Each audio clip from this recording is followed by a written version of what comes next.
Welcome to Poets and Poetry. We're so glad that you joined us today. I'm Leona Welch, President Emeritus of the Texoma Poetry Society. The purpose of this program is to promote and encourage the writing of poetry and to kindle a finer appreciation of this creative language art with introductions to winning poets and their poetry.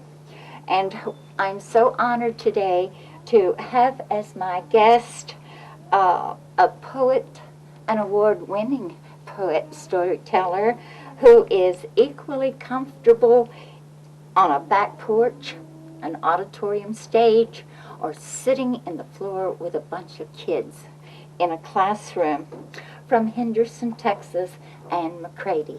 Thank you so much for coming and being with us today. Well, thank you. I'm thrilled to be here. Bringing your poetry and your stories to us is just, and you all are just going to have to bear with me because I do work with cue cards.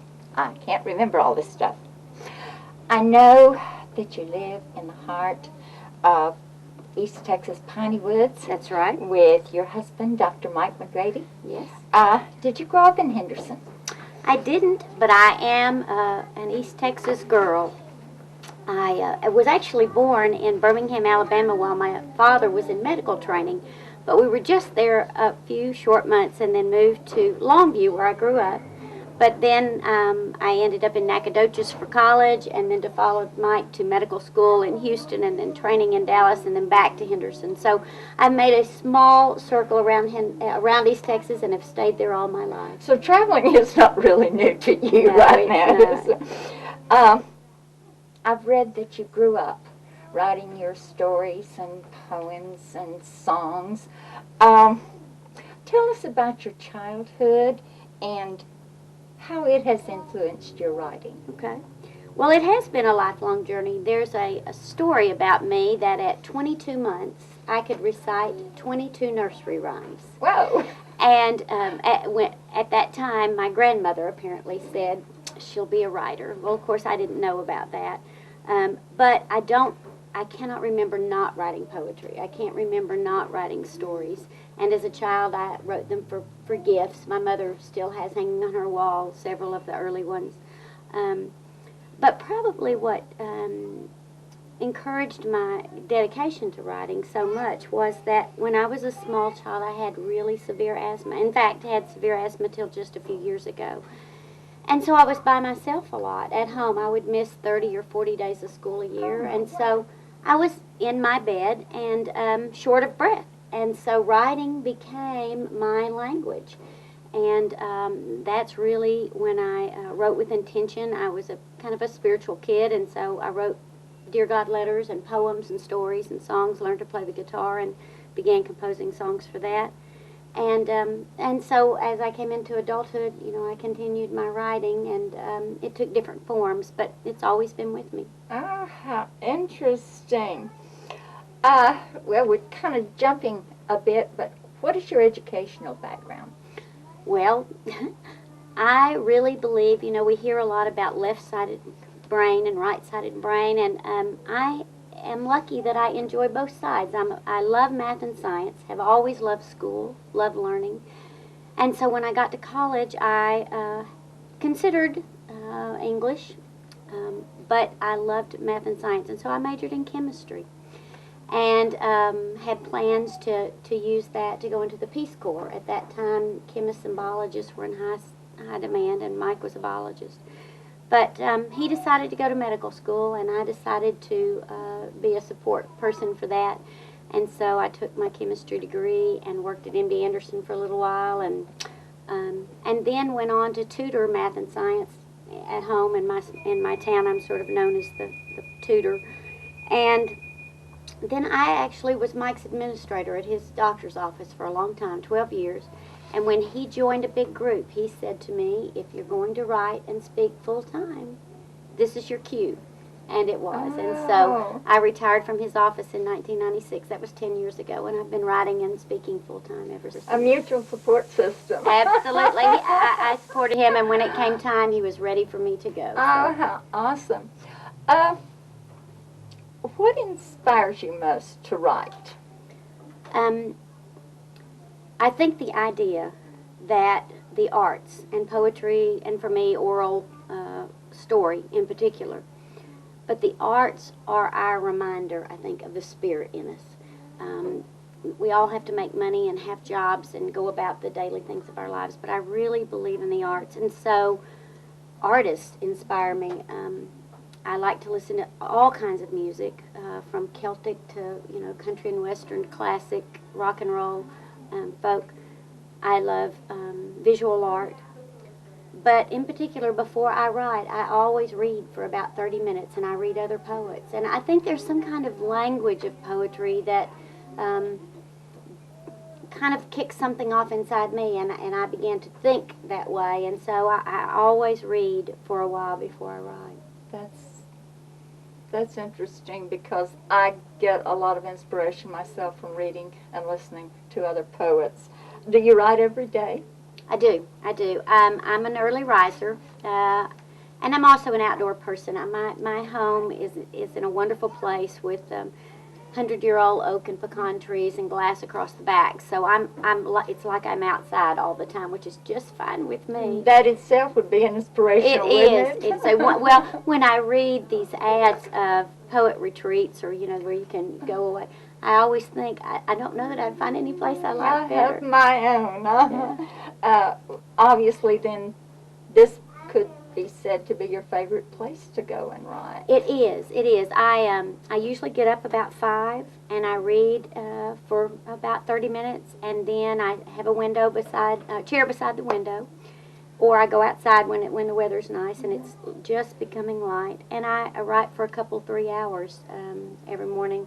And usually I do my editing in the afternoon. There's some, variation in my spirit, I guess, because the morning I feel more creative. I can get those things down on paper, and then late in the afternoon I sort of come to a place where I just want to edit, and I try to treat my poems like I was editing anybody else's poems, to pull back from that attachment to them and work on them. It's called rewrite, folks. Rewrite. We all do it. Do you have a favorite poet? I don't have one, but I'll give you a couple or 3. Naomi Nye, for her purity of purpose, I guess. She just is all about that we belong to each other. And so when I read Naomi, each of her poems builds on that theme. Seamus Heaney, his language, his choice of metaphors and of words is spectacular. Billy Collins, who he and Naomi both I've had the pleasure to work with in workshops, but Collins is just so creative. His subjects and his metaphors are amazing. But I think I counted the other day 226 poets on my shelf in my studio, and so I just pick 3 or 4 different ones each morning. I'm the same way. I have a little 5-tier bookshelf, much like this one right here, packed to the full. My sister says, you're going to have to quit buying books, and I don't. They're stacked on top. But I just go and pull out one. And yes. I know that you're one busy lady with the many activities that you support, sponsor, participate in. When did you decide to become a traveling poet storyteller, and why? Okay. Well, by the time I retired from Mike's office, my children were beginning to be teenagers, and I had been doing library readings and story times and that sort of thing for years with them. And storytelling was sort of coming into its own in the late 70s and in the 80s as a national phenomenon, and I kind of hitched my star to that. And I began realizing that I didn't need to hold a book to be able to tell a story. And so I began telling folk tales at first. These days I pretty much tell mostly original material, and tell stories that I've written. And luckily for me, Texas Commission on the Arts has a wonderful program where they support touring artists if you're on their list, and I have been for about 5 years now. And so they give financial support to folks who want to book those touring artists. And so I became part of their program, and it's sort of been an evolution. I began just telling stories. These days I I must say I do a little inspirational speaking in between the stories, just because that's my more natural way. But so I've mostly traveled around Texas. Haven't ventured out much further than that, but I've had plenty of work here, so I haven't had to. That's, I want to mention that Anne's poetry and verse can be found in many journals and anthologies, including those published by the Poetry Society of Texas and the National Federation of State Poetry Societies, and we could spend the rest of our interview time naming all of those publications, so we won't go into that right now. In 2004, she took top prizes offered by both PST and NFSPS.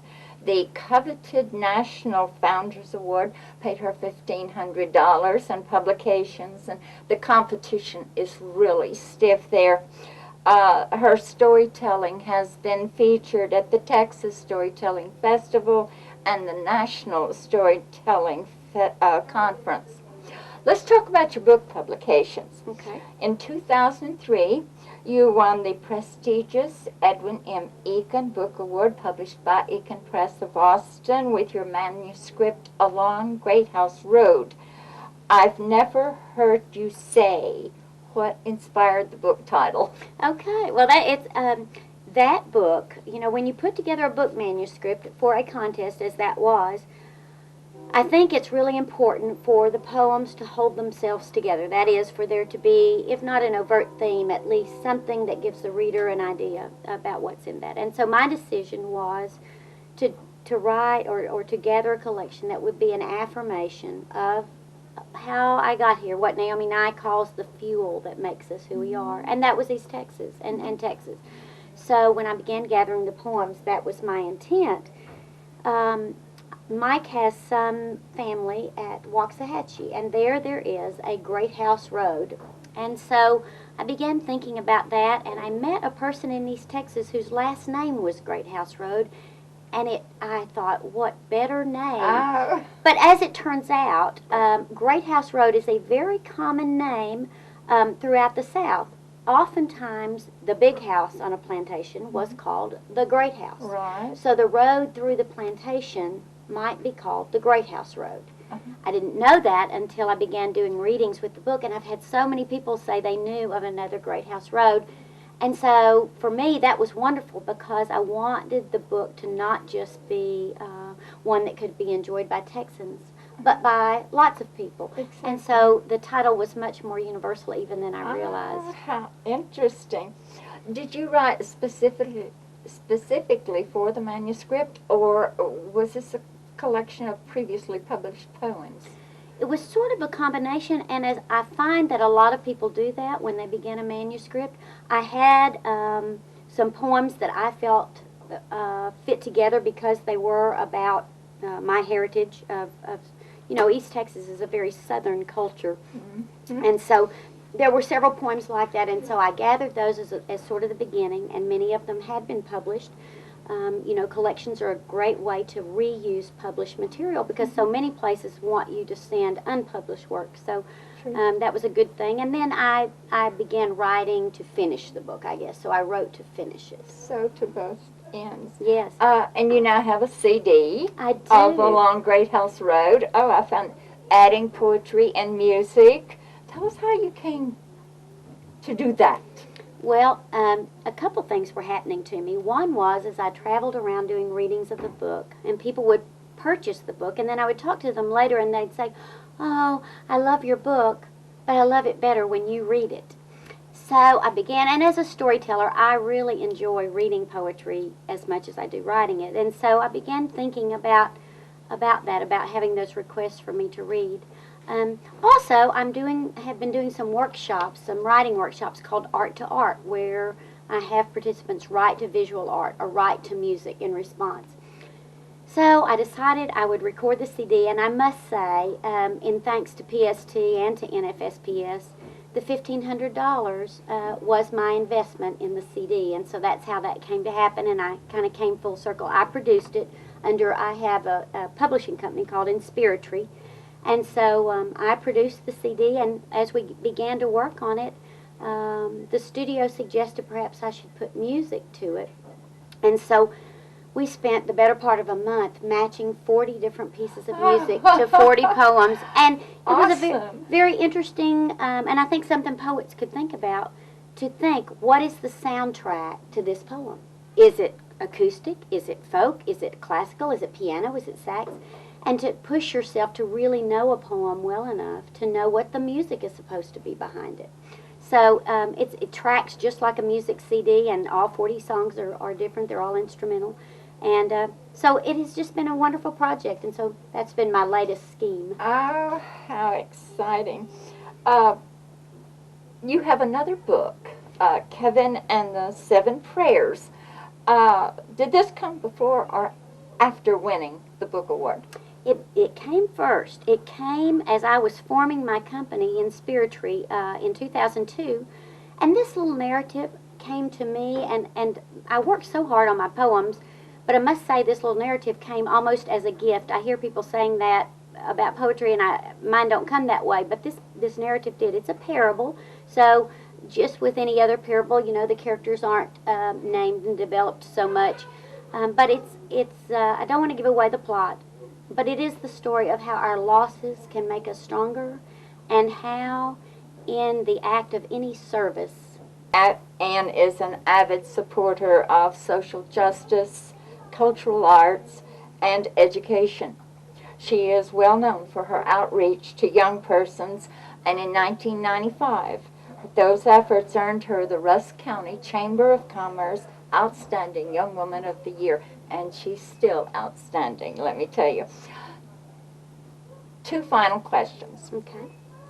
What goals have you set, if any, for your future? That would come, I'm a real goal setter. I was 40 years old when I left Mike's office, got Woman of the Year, and went home to write. That was a sort of a monumental year for me.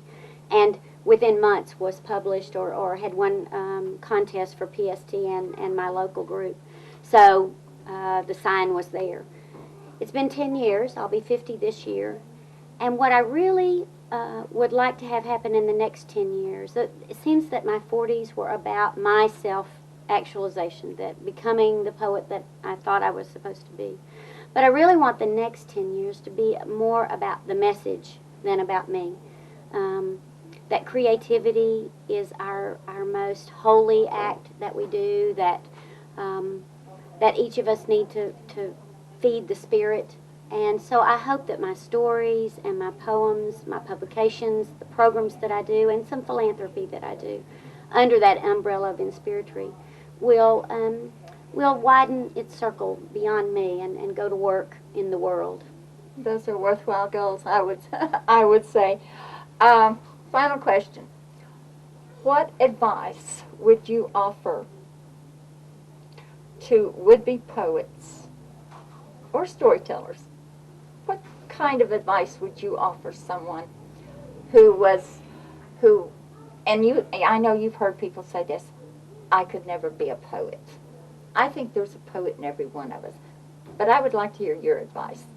Well, you know, I have a phrase that I use when I do writing workshops, and especially with young people, and I say, every poet or artist is someone who says, I just wish someone understood how I feel.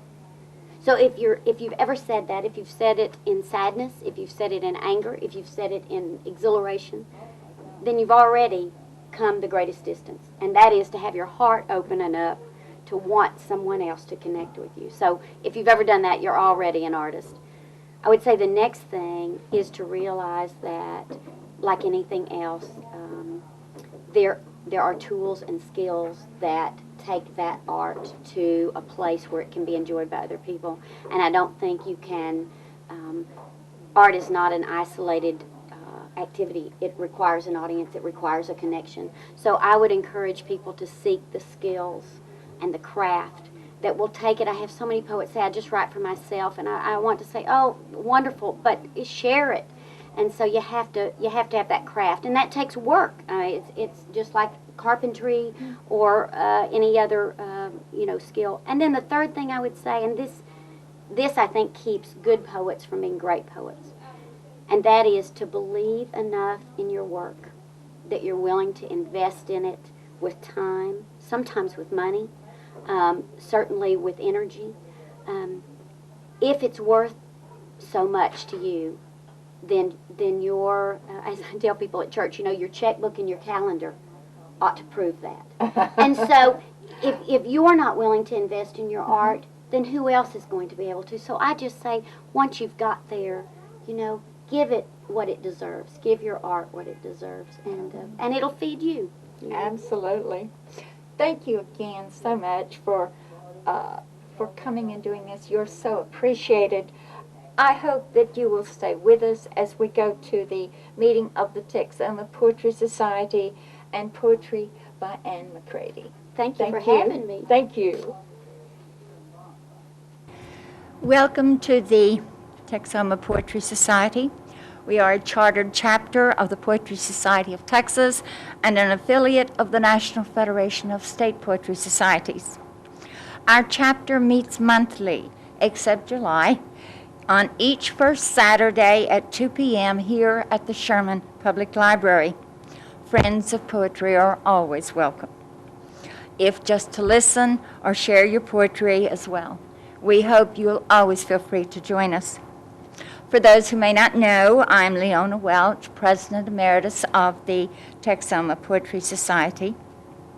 And recently we have had the privilege of entertaining some very special guests, and today is no exception. For the past 15 years, she has offered the gift of language, both on stage and on the page, combining creativity with traditional tales and practical wisdom. Her program delights and inspires. Founders of InSpiritry, she is a modern-day Renaissance woman with a passion for life and language who has designed her programs to rekindle the creative spirit.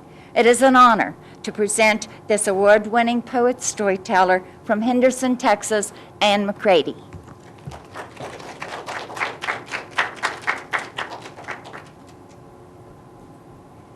Well, I must say, it is an honor to be here. I know I do not tell you all anything you don't know when I say how blessed you are to have Leona working hard for this group and for poetry in Texas. I congratulated her today on the idea of having this cable access programming. Nobody else in the state is quite doing what Leona's doing, and you all are the beneficiaries of that. So I'm thrilled to be able to be a part of it. I'm also glad to be here today because any time that we're reading poetry is a good day. And so I thank you all for being here. What I thought I'd do today is just share a little bit from my book, Along Great House Road, and I have copies today. And I have done a CD of the book, so towards the end I'll just play a little selection because I want to talk to you about how that project came to be. I am from the piney woods of East Texas. It's a corner of Texas that when I speak in the hill country, nobody's quite sure where the piney woods are, and they're especially not sure what the culture is like there. Those of us who live in the piney woods, which was the first part of Texas, in fact, that was settled, are sure that we are part of the Texas heritage. I want to also begin by thanking Poetry Society of Texas, whose Edwin M. Aiken Award provided the publication of this book.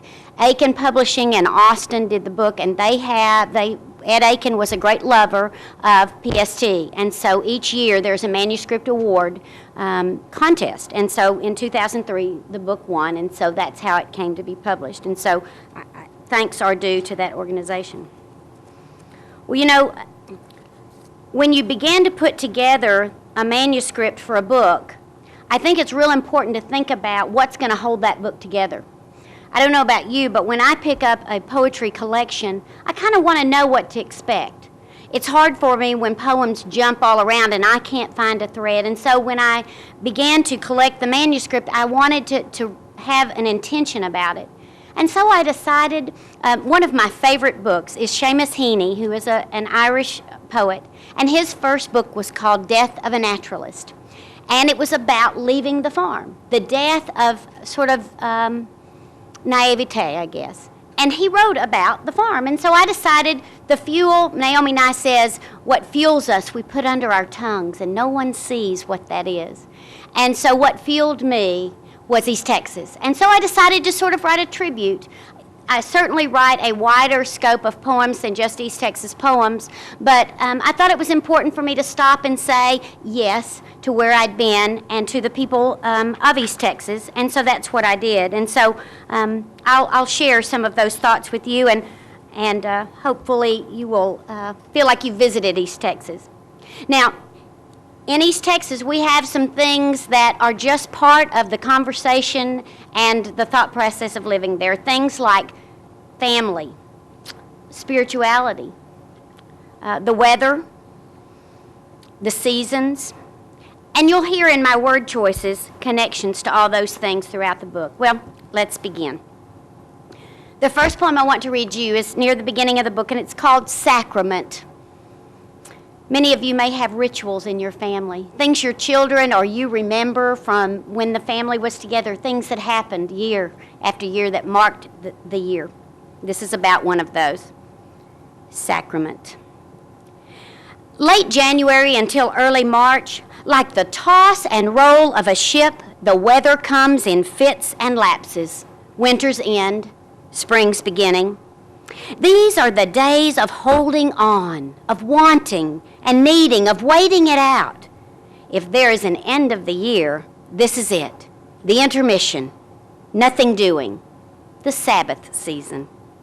A planter and grower, he lived for these weeks. Seed catalogs, garden sketches, fertilizer formulas. Like a prophet tuned to a private voice, before the retreat of cold, he would feel the spring coming, and with it, another chance to please God. Each year in March, on one sunny afternoon, it would be time. A man embracing an old friend, he would scrape away leftover vines to stir the soil with his shovel, then face the wind and stand and cry. Perhaps it was the smell of under-earth turned over by a spade just now remembering the split of dig and throw. Or of fresh bark still asleep and whole, yearning for the nudge of new stems and the weight of infant leaves. Maybe it was just the feel of his feet cradled in the dirt. But from inside the kitchen, they would watch him, their little faces lined up, chins on the windowsill. As he sobbed until exhausted, he fell into the rocking rhythm of his shovel, stab and twist and throw, stab and twist and throw. Turning, she would smile, knowing they had made it to another year. Thank you.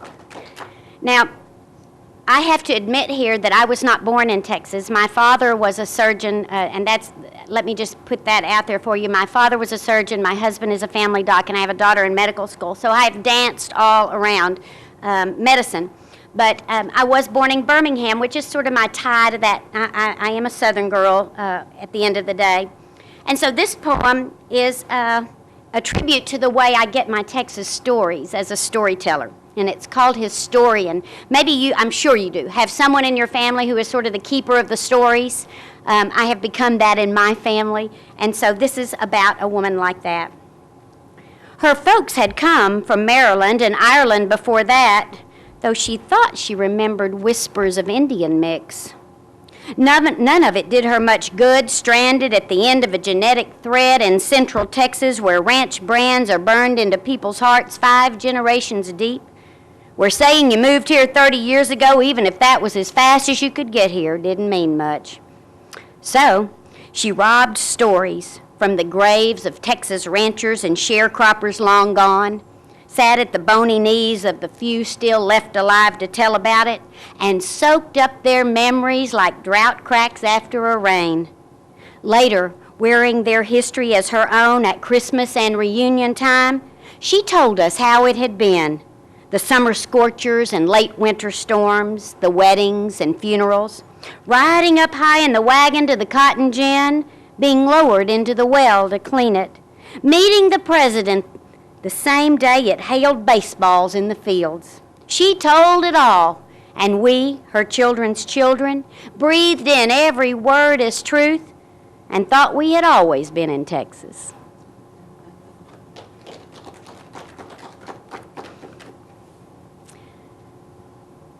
One of my great loves is to take time to notice the things that we so often miss. Little vignettes, little moments. And I love to watch people work. Work is such a holy thing to do. And so this one is called Laborer at Lunch. Maybe it will remind you of a scene you've passed and not stopped to notice. Laborer at lunch. Look how he works until the boss gives the nod to stop for lunch. How he humbly seeks shelter from the sun in the slight shadow of a pickup truck bed. How his back gratefully finds the pillow of a dusty white wall. How he laughs when the others tease him, then faintly signs to the father, opens his lunch pail, pulls away the brown paper, smiles at the treasure inside, day-old bread wrapped around leftover meat, 2 pieces of overripe fruit, a ragged triangle of pie.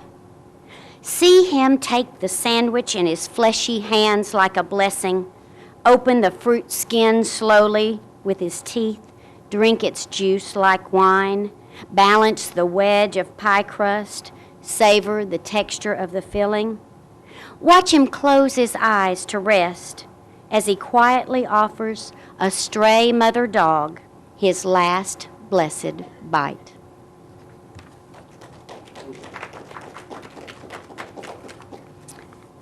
I did not grow up on a farm. I have folks who have read this book who are sure that I'm not telling the truth because I've written so much about that. But my husband, Mike, had grandparents who lived on a farm, and because I didn't know my grandparents very well, they adopted me and I adopted them from the very beginning. I was 18 years old, and so they finished raising me because I had not had much grandparenting, and as you all know, it takes a little grandparenting to get people raised. So when Mike's grandmother died, and we began to gather at the house, this poem came to me. I must say that as a family physician, Mike and I have helped lots of folks die at home. It is a great honor to get to do that.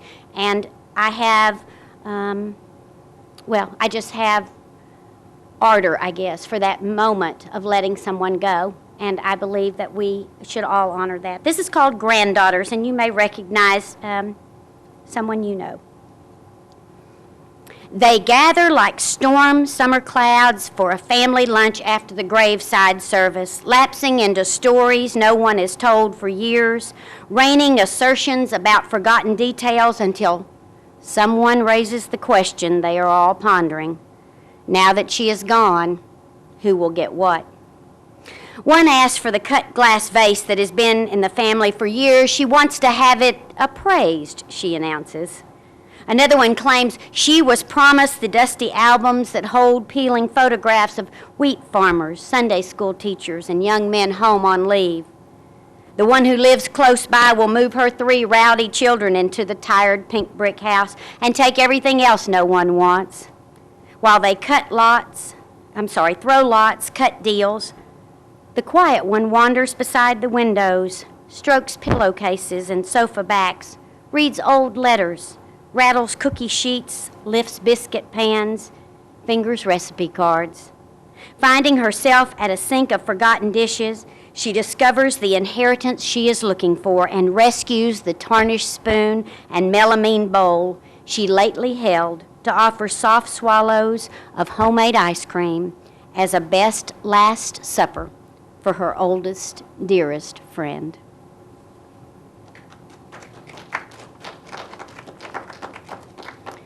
Those moments are just holy. As poets, I hope you will notice those places in your heart that those things take you to.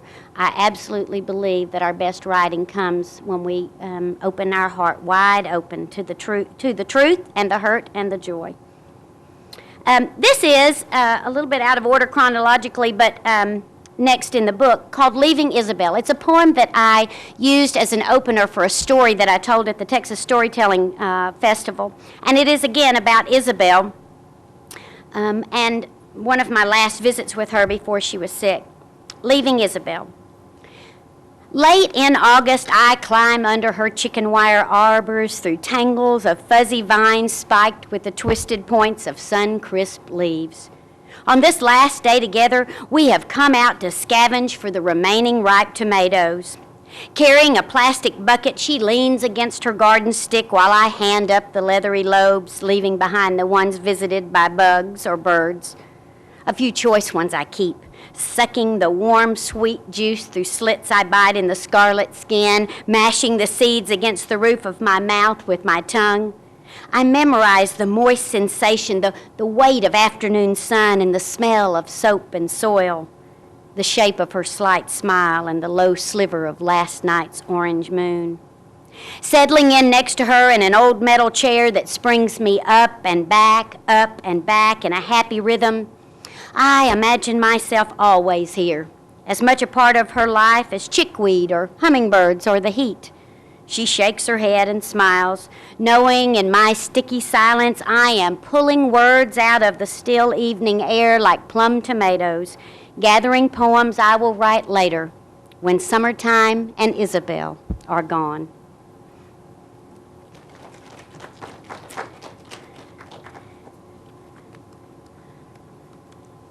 I want to read one. This is another one that you'll see that I believe in what I call grandmother feminism, and that is that grandmothers have always been strong women, and we didn't need the politicians to tell us so. I do love telling stories and gathering stories, and I tell a story that Mike's other grandmother gave me about going down in the well to clean it. It's a favorite story of mine to tell, and when I tell it, I almost always have older people share a well story with me. Wells were just a kind of a scary, mysterious part of people's lives, and the scene of many an antic, I must tell you, of throwing things down into wells and such. So this is called at Kingsley Place. It's about a retirement center near my home. On Thursdays, I visit the women whose afternoons are full of soap operas and saved furniture. I come to tell stories, a way to rehearse my lines for the day when I will be here to stay. My first offering is about a lovesick student who tried to impress a maize farmer in central Texas by offering to build a barbed wire fence, a misadventure that left me with an amateur's portion of gashes and embarrassment. I tell them that the man later became my father-in-law, and their shoulders rise and fall with recognition. The next story is borrowed from a grandmother I know who refuses to let me shake out my complaints without reminding me that at age 8 she had to clean out the well. Wanting her wisdom, I take us down into the tunnel and bring us back up into the light. The experience echoes around the room, and they all tell well stories. Grateful for their words, I listen hard, rub the cloth of belonging as each of them slowly unpacks their remembered days like favorite aprons. The shining surfaces of their faces, old mirrors, a way for us to see how amazing we really are.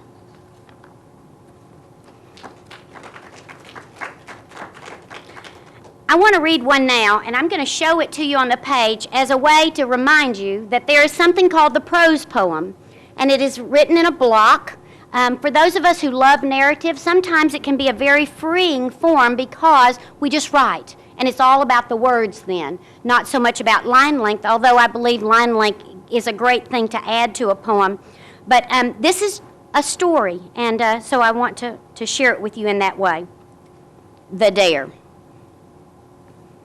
I had told them in May he could do it, and now he had to. It was July, and already the creek was way down to just a trickle exposing the cool underbelly of the earth, a sagging, sandy creek bank held together by a net of pine roots and cedar knots. Deep in the woods behind our neighborhood, that creek was exotic, hot and humid and full of secret life, a place apart from the white-bread world of air conditioning and cartoon animals. An audience of amateurs, my brothers and I, squatted along the fringe of muddy grass above the creek. My brother at 8, the expert in all things wild and scary, confidently crossed to the other side. As we watched, he lay down in the grass, began to squirm commando style until extended out over the edge, his head hung down, letting the tips of his flat top just skim the water.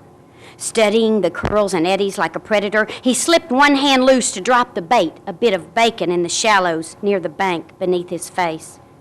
For minutes that lasted hours, we all waited, sustaining the stream of sugar ants trickling their way across our skin and scabs to find the candy in our pockets, enduring the itch of sweat drops swelling behind our knees and necks. Then, like a shadow, with one backward stroke, our crusty prey slid from its thumb-sized hole, swirling the shallow water, stirring the muck. Sensing the bait, he slipped around behind the knot of stringy fat and pinched off bites. Checking us with his eyes, my brother nodded, reminding us that everything depended on this moment, this stop frame of the hunt. Frozen in our fear that one of us might burp or giggle, we pinched ourselves and stiffening watched as my brother lunged, landing upside down in the creek bed, slipping to gain his step, but having snatched the critter up behind its head as its pincers clipped empty air, he had done it. Done it with all of us as witness, done what no 10-year-old among us could do, and it was only July.